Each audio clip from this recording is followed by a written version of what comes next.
Municipal college ಆವರಣದಲ್ಲಿ ಶೌಚಾಲಯ ಬೇಕು ಅಂತ ವಿವಿಧ ಸಂಘಟನೆಗಳು ಅನೇಕ ಹೋರಾಟಗಳನ್ನು ಮಾಡಿದ್ವು. ಹೋರಾಟದ ಫಲವಾಗಿ 2021-2022 ಸಾಲಿನ ಅಮೃತ್ ನಿಲಯ ನಗರ ಯೋಜನೆಯಡಿ ಅಂದಾಜು 42.53 ಲಕ್ಷ ಅನುದಾನ ಬಿಡುಗಡೆಗೊಂಡು ಸುಸಜ್ಜಿತ ಗೌರವ ಘಟಕ ನಿರ್ಮಾಣ ಕಾರ್ಯ ಪೂರ್ಣಗೊಂಡಿದೆ.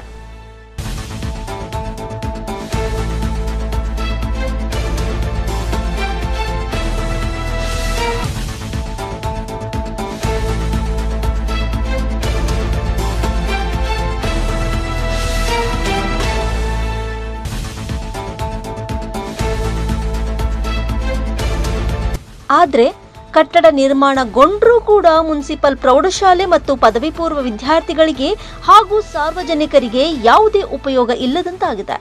ನೂತನ ಗೌರವ ಘಟಕಕ್ಕೆ ಬೀಗ ಹಾಕಿದ್ದು ಸುತ್ತಲೂ ಕಸ ಬೆಳೆದಿದೆ. ಕೂಡಲೇ ಶೌಚಾಲಯವನ್ನ ತೆರೆಯಬೇಕು ಅಂತ ಸಾರ್ವಜನಿಕರು ಒತ್ತಾಯಿಸುತ್ತಿದ್ದಾರೆ.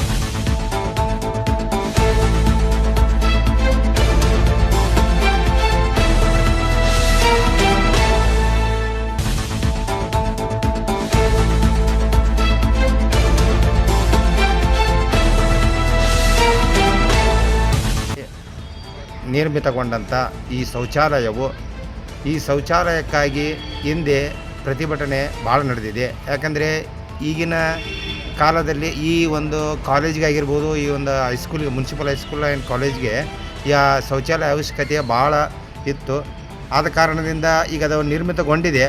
ಆದರೆ ಈಗ ಅದು ಶುರು ಇಲ್ಲ. ನೀವೇ ನೋಡ್ತಿರ್ಬೋದು, ಬೀಗ ಹಾಕಿದ್ದಾರೆ. ಅದಕ್ಕೆ ಭಾಳ ಬೇಜಾರಾಗುತ್ತೆ. ಆದಷ್ಟು ಬೇಗ ಈ ಶೌಚಾಲಯನ ತೆರವುಗೊಳಿಸಿ ಈ ಸಾರ್ವಜನಿಕರಿಗಾಗಿರ್ಬೋದು, ಈ ವಿದ್ಯಾರ್ಥಿಗಳಿಗಾಗಿರ್ಬೋದು, ಅವರಿಗೆಲ್ಲ ಅನುಕೂಲ ಮಾಡಿಕೊಡ್ಬೇಕಂತ ತಮ್ಮಲ್ಲಿ ಅಧಿಕಾರಿಗಳಲ್ಲಿ ಕಳಕಳಿಯಾಗಿ ಮನವಿ ಮಾಡ್ಕೊತೀವಿ. ನನ್ನ ಹೆಸರು ವಿನಾಯಕ್ ಪರಾಪುರ್, ಸಾಮಾಜಿಕ ಚಿಂತಕ.